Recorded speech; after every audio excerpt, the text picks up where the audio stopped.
दुनिया के सबसे बड़े सोलर पावर प्रोजेक्ट में से एक यहां मेरे कच्छ में बन रहा है।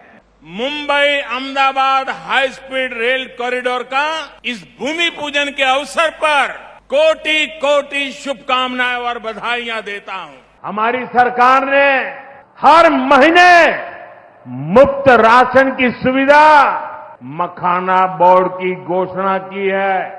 ऑपरेशन सिंदूर में पाकिस्तानी सेना की छत्रछाया में आज बिहार में वर्ल्ड क्लास वंदे भारत ट्रेनें चल रही है। रेलवे लाइनों को डबल और ट्रिपल किया जा रहा है। मल्टी ट्रैकिंग का काम चल रहा है। सासाराम में भी अब 100 से ज्यादा ट्रेनें रुकती है। सहरा से मुंबई तक आधुनिक अमृत भारत ट्रेन शुरू होने से हमारे श्रमिक परिवारों को बहुत सुविधा होगी। देखिए, मोदी जी अभी आए मधुबनी में। मोदी जी ने मधुबनी में कहा कि सहरसा से बॉम्बे जाने के लिए एक नई आधुनिक वंदे भारत ट्रेन चलेगी, जिससे बिहार के श्रमिक परिवार के बच्चों को जाने में सुविधा होगी। जरा इस बयान को सुनिए। मोदी जी कह रहे हैं कि सहरसा से एक और ट्रेन तुमको देंगे, जिस पर बिहार के बच्चे जानवरों की तरह बैठकर यहां से मजदूरी करने गुजरात और बॉम्बे जाएंगे। लोग मोदी जी ने जो कहा वो गलत नहीं है। गलत ये है कि पूरा बिहार का आदमी ताली बजा रहा है कि मोदी 4 को और ट्रेन दिए हैं, देखो कितना विकास हो रहा है। पत्रकार लिख रहा है, मोदी को बिहार की सौगात 4 नया वंदे भारत मिला। हम आदमी हैं जो कह रहे हैं इसका विरोध करते हैं। हम लोग को ऐसा ट्रेन नहीं चाहिए जिस पर हम लोग के बच्चे मजदूर बनकर गुजरात में जाएं और वहां मजदूरी करें। आप हमको मोदी जी का एक भाषण सुनाइए गुजरात में, जहां उन्होंने ये कहा हो कि गुजरात से एक नई ट्रेन चलेगी, जिस पर गुजरात का श्रमिक परिवार का बच्चा महाराष्ट्र में जाएगा नौकरी मजदूरी करने। अरे भाई, गुजरात में श्रमिक नहीं है, गुजरात में श्रमिक नहीं है।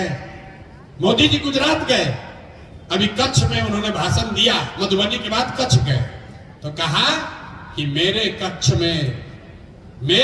में दुनिया का सबसे बड़ा सौर ऊर्जा का केंद्र बन रहा है। मोदी जी प्रधानमंत्री हैं, वो गुजरात के भी प्रधानमंत्री और बिहार के भी प्रधानमंत्री। जब मोदी गुजरात जाते हैं तो बात करते हैं कि सौर ऊर्जा का फैक्ट्री कैसे लगेगा, यहां पर गिफ्ट सिटी बनेगा, यहां पर इन्वेस्टमेंट समिट होगा, यहां पर 1 लाख करोड़ का बुलेट ट्रेन चलेगा। जब 75 साल का गुजरात होगा तो वो ऐसा दिखेगा। वही मोदी जब बिहार में आते हैं, मोदी वही हैं, अब बिहार में आते हैं तो उनका भाषण सुन लीजिए। यहीं आए थे अभी विक्रमगंज पीरो में, तो कहा कि 8 करोड़ बिहारियों को 4 किलो अनाज मिलता रहेगा, ये मोदी की गारंटी है। अब लोग खूब ताली बजा रहा है। अरे भाई, 80 करोड़ लोगों को, देखिए भूल मत कीजिएगा, ऐसा नहीं कि गुजरात में 4 किलो अनाज नहीं बट रहा है। अनाज 80 करोड़ लोगों को देश में मिल रहा है, लेकिन अनाज का हवाला देकर वोट मांगने की जरूरत नेता सिर्फ बिहार में करता है, क्योंकि यहां हम लोग जात और भात से ऊपर सोचने के लिए तैयार नहीं है। ट्रेन का स्टॉपेज बढ़ जाए, कहता भैया तुम्हारा सांसद काम किया है, कहता भैया बहुत हमारा सांसद अच्छा है। आरा में 2 सुपरफास्ट के पहले स्टॉपेज ना रहे, हो गए। यही है आपका एक्सपेक्टेशन कि पहले भैया ट्रेन बक्सर में रुकत रहे, पटना से चल के संपूर्ण क्रांति, अब औरों में स्टॉपेज हो गई सांसद जी के कृपा से। तो आपको 2 मिनट का ट्रेन का स्टॉपेज मिल गया, इसी पर आप वोट बेच दिए, तो आपका सुधार कैसे होगा? नहीं हो सकता है मेरे भाई। अगर सुधार चाहिए तो आपको सजग होना पड़ेगा।